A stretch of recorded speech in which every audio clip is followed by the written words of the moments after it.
Afghanistan Day is the culmination of a 2-week multicultural unit that celebrates the uniqueness and diversity of another culture. The children are exposed to a third world country whose traditions and lifestyle are much different from our own. The 2-week unit of study provides the background the children need to fully participate in the celebration. Assalamu alaikum. Yak, do, say, char, punch, shush, off, ash, no, da. Great. The teacher reads Mullah Nasruddin folk tales while the children color in their booklet about Afghanistan. This is considered their work, for which they are each paid 30 afs to have pretend money to spend on Afghanistan Day. The children are surprised by a visit of a woman from Afghanistan, really their teacher in disguise, who changes clothes to make the performance more believable. After her visit, the children wear paper bags to experience what it might be like to wear a covering. Finally, the celebration day arrives. The children come in costumes or borrow items of clothing from my collection. Man, you're getting smarter every time I see you, Colton.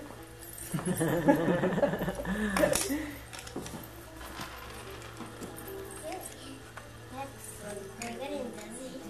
No, I think my head's getting busy. Then we just take it in and tuck it in.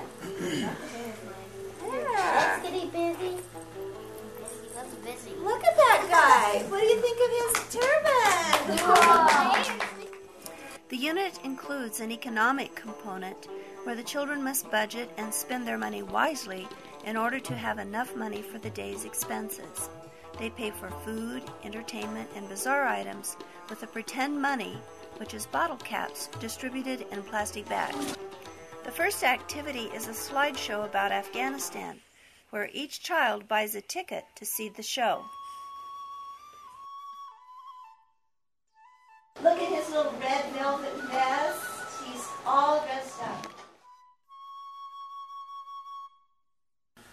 Let's say that I went to the bazaar and I found this great stuffed animal that I wanted to buy. And so I would hold it up to my seller, the dukandor, and I would say, Chandas. Okay. Now the seller has to look up the sheep and think, what price is this sheep worth? And they want to get the most money they can. So what do you think might be a good price? Da? Yeah? Da. Okay. I mean, no, da. Da. Okay. She's telling me her price is da. What are we going to offer back as a good price from our side? We say, nay, that's not good. Who nays? What are we going to offer? Because look, we take 10, that's what she told us, and we think, what's half of 10? So we go like this. There we have 5. So we finished. Okay, we said shush, and she said ashed. Is there a price we can agree on between the two numbers? Yeah. What number is that?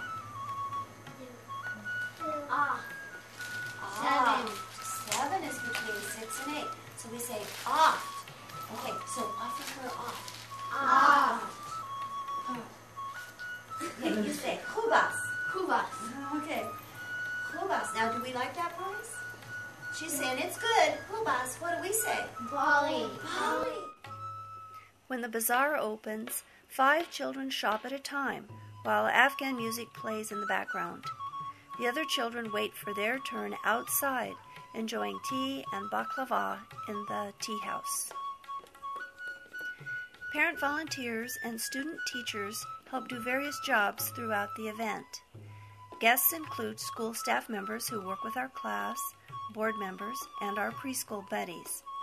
This is our chance to say, Tashakur. Thank you for helping us this year.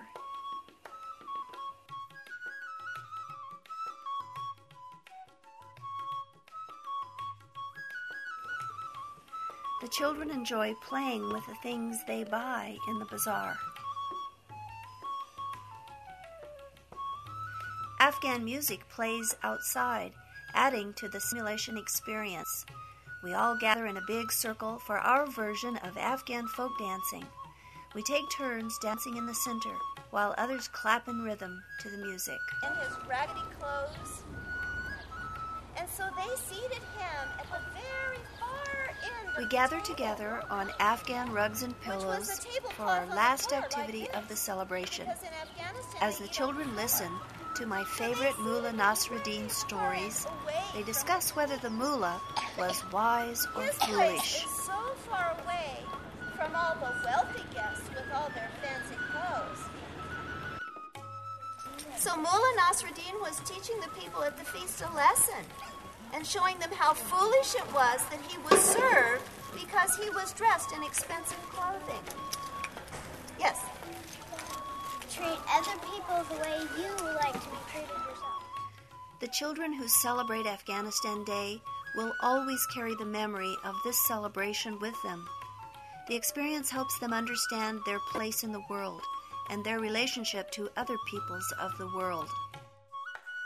Like how the houses are mud, the mud walls, and from eating the baklava. My favorite part of learning about Afghanistan is about the desert and the camels.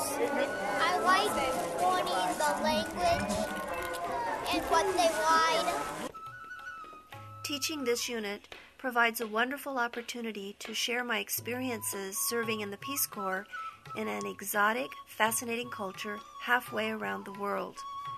In light of the terrible events that followed my service there 30 years ago, I know that there are many Afghan people who are grateful that we celebrate their way of life.